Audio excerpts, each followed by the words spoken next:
Today I am so excited to be recording from L'Oréal headquarters in Paris with two leading scientists based in the US and responsible for innovating the science of skincare formulation and long-term skin research on a truly global level. I've had the privilege of working with them for many years now and on incredible game-changing projects. Their research also helps to decide what launches and what doesn't in the global SkinCeuticals pipeline of skincare. Dr Patricia Brevia, PhD, is Vice President Global of Medical for SkinCeuticals. She spent 13 years in R&I and worked in formulations for SkinCeuticals, CeraVe and La Roche-Posay. Dr Stephen Lynch, PhD, is the head of Skincare Scientific Valorization at L'Oréal USA, overseeing product development, clinical testing, and ingredient strategy for brands including SkinCeuticals, CeraVe, and La Roche-Posay.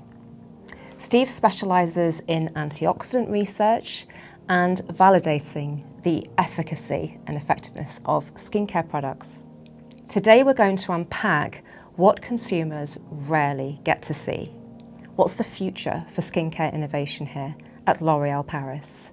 What's really needed for antioxidants like vitamin C to truly work, and how commonly they're misunderstood. And that brings me to the deeper question that's behind this episode.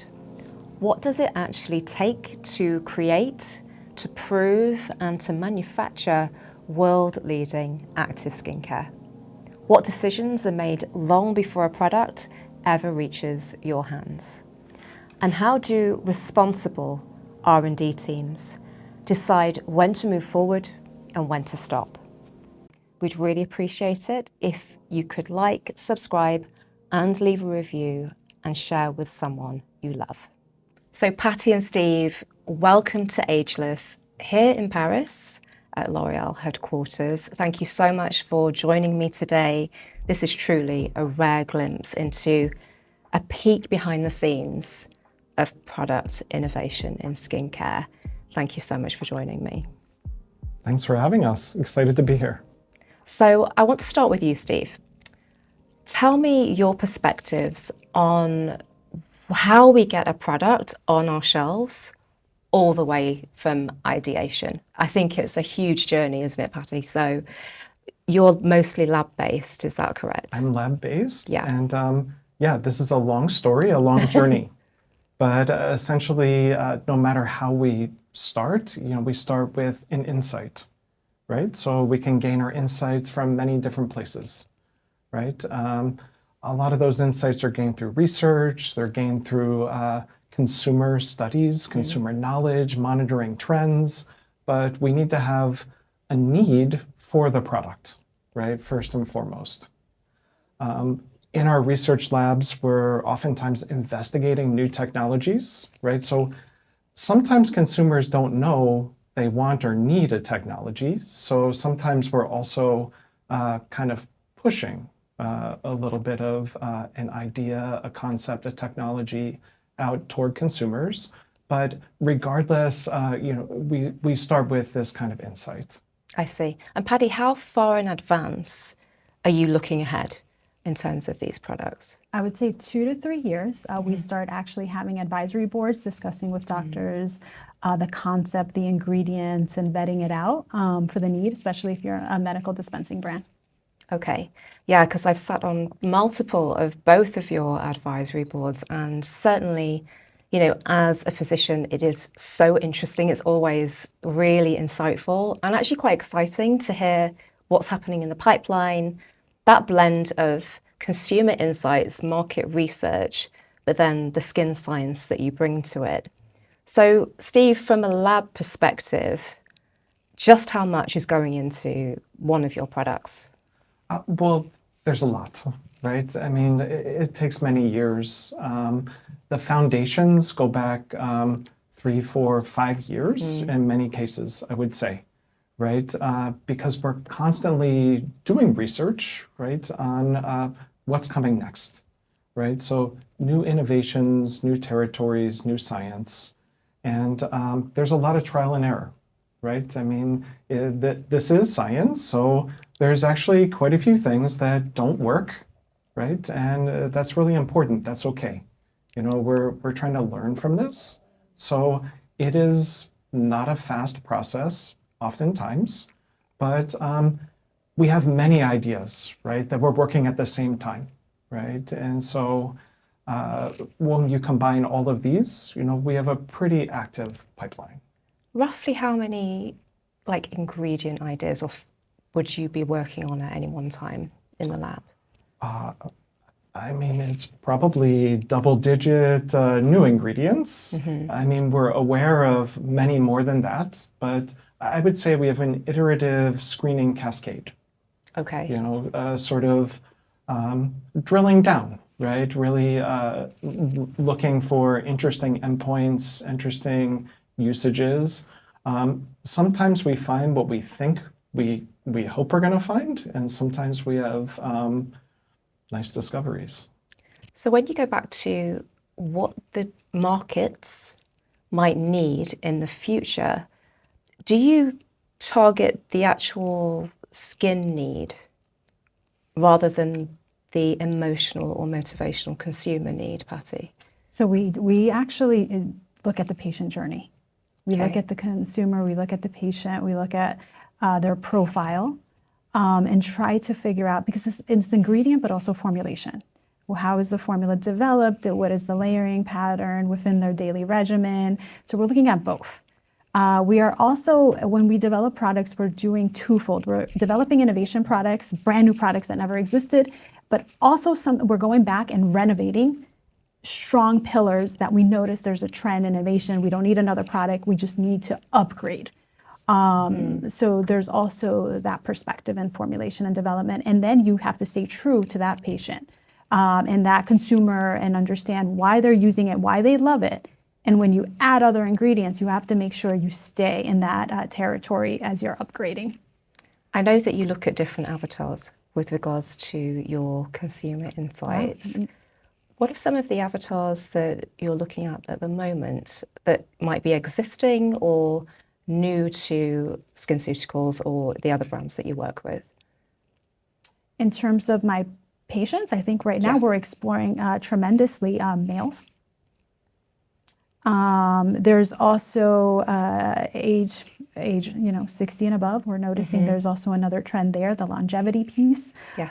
People are living longer, skin needs to maintain a little bit longer, rejuvenate. So I would say those are just two of the many we're exploring. We're global brands, so we have many markets and they have different environmental conditions, different regimen patterns. So there's a couple emerging markets that we're also doing a lot of research on. That's what I love when I've been involved in any of the research with your teams is your inclusiveness across different ethnicities, different skin types, and different Fitzpatricks. I think for so long in clinical trials, it was always things were tested, drugs, whatever, topicals, whatever, in such a narrow spectrum of society. But I know that you're both really committed to that, Steve. How do different ingredients behave in different skin types in the lab? Yeah, so I think the inclusivity is something, yes, we're definitely very proud of, right? And we study at an ingredient level, but mainly at a formula level, right? So I would say that a lot of the ingredients probably behave similarly, but the skin biology and the physiology, kind of presents differently. Right. Right? And so I think at the formula level is where we see like slightly different outcomes sometimes from formulas that have similar ingredients. And this is what I wanted to ask you. Obviously, your expertise is in ingredients, figuring out which ingredients are going to match the consumer patient needs in the future, etc. But what about formulation? I think this is a real unmet need of understanding within consumer education as to how complex formulation is and how you master the combination of different ingredients, getting them to all work together, still be potent enough to have efficacy, Any kind of top like pearls of wisdom as to what happens in terms of formulation? So I think for us, there's a couple elements of adding ingredients together.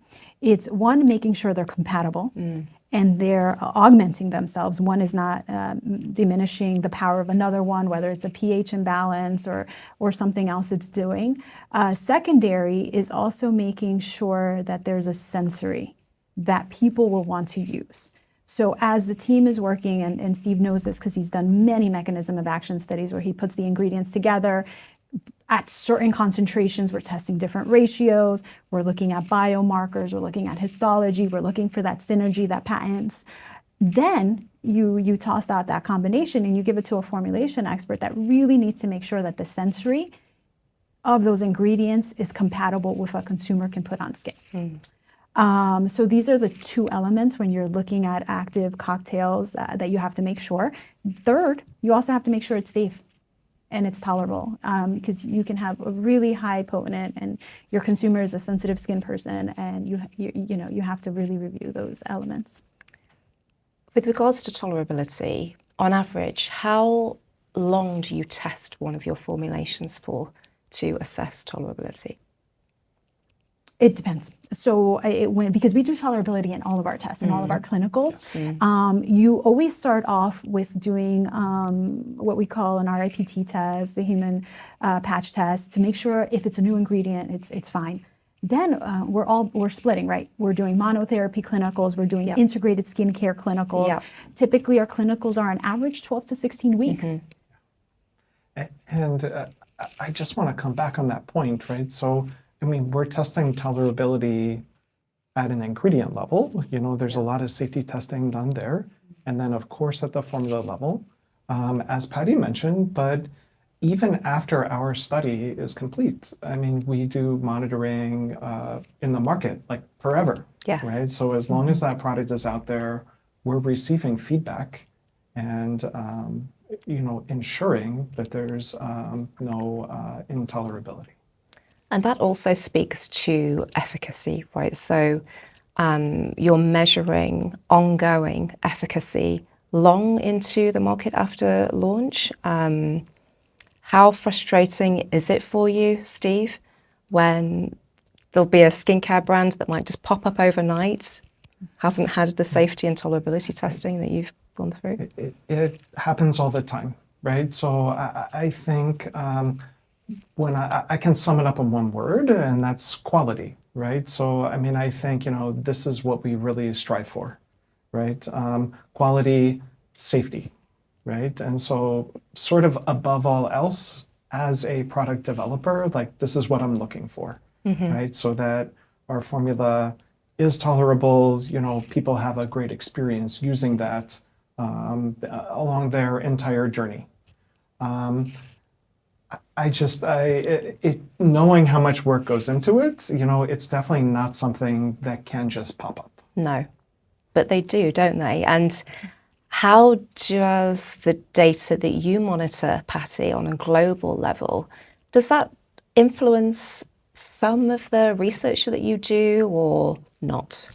Oh, absolutely. Yeah. And I think when you go back to that element of like when people are using claims, it's when you look at a claim, you're not going in and saying, oh, did they cover Fitzpatrick 1, 2, 3, 4, and 5, right? We have that in our data. Yes. And a lot of these are deeper questions you have to ask yourself when you're buying a product.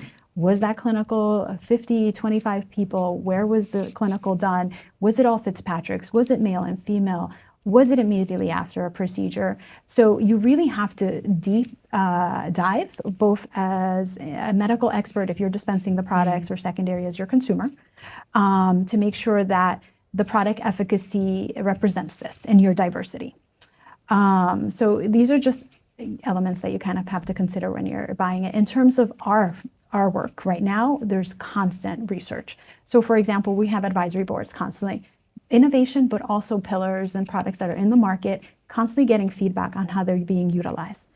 Coming back and discussing as a team, do we need a new test in a consumer profile that we didn't cover in the original test?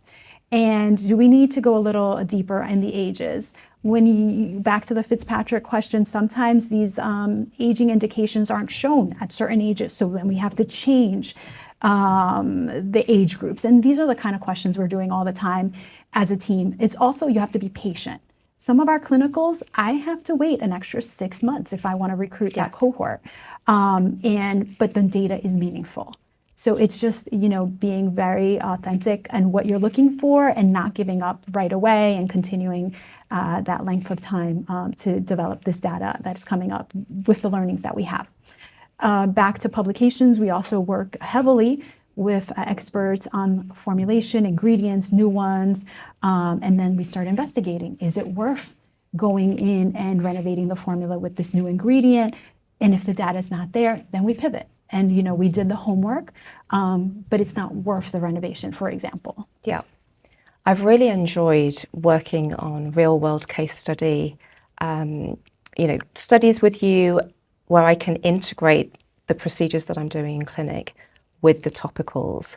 And going back to what you were saying about different cohorts and how it behaves in real-world clinical practice, I remember one of the last ones I did with you, I tested it in a 65-year-old and a 70-year-old. This was PTOX. And because I really wanted to push it and see, you know, I have lots of those patients and they want to reduce global fine lines. They want to reduce their contraction lines. Is the product going to match up? So I found that really, really helpful. So whenever I'm asked to be a part of a real world clinical case series or a study, you know, I'm always going to push the upper limits. And we appreciate it, all that involvement. And it shows up in the cases when they're published and in the posters when we peer publish. And for us, those are so fun because I can do a clinical study. I'll be focused on a publication. I'll be focused on a cohort. But real world cases augment all the other procedures and how realistic they're being utilized in actual practice. Yeah. And then you have the global aspect. So when you're in these cases, you're talking to yourself from the UK, you have another doctor from the US, you have another doctor from Canada and Denmark. Brilliant. It's so fun. And China. And it's just so fun to see you interact and exchange cases and solve the best experience for a patient. Yeah, it's absolutely brilliant. Thank you so much to both of you for taking the time. I know it's extremely busy here at the moment, so this is a rare insight and extremely valuable for consumers and patients. Thank you. Thank you. Yeah, thank you. To have access to the insights of these two incredible scientists is extremely rare. And so what I want to leave you with is how to see beyond the cosmetic illusions and how to start differentiating quality of skincare in an overcrowded market. Choosing high quality active formulations with proof and being consistent with it is where real skin health lives. Prioritize proven active ingredients where you can. Skincare can be expensive and it's understandable to reach for lower cost options. But products with little or no biological impact often become a false economy. What looks like saving in the short term can mean repeated spending without any meaningful skin change. When possible, think of skincare as an investment in skin health, choosing fewer products with proven actives and credible formulations rather than many that just simply feel good. In my Clinic One Aesthetic Studio, detailed skincare consultations are available with qualified clinicians that can help diagnose and guide your skincare protocol. If you found this conversation valuable, please subscribe, share it with someone you care about, and let us know the questions that you want answered in future episodes. As a thank you for being here, you can redeem an exclusive 15% discount off SkinCeutical products from my clinic online. Follow the link in the show notes and enter the code SkinC15 for 15% off. Together, we're redefining how we age, look, live, and feel. I'm Dr Jonquille Chantrey, and this has been AgeLess.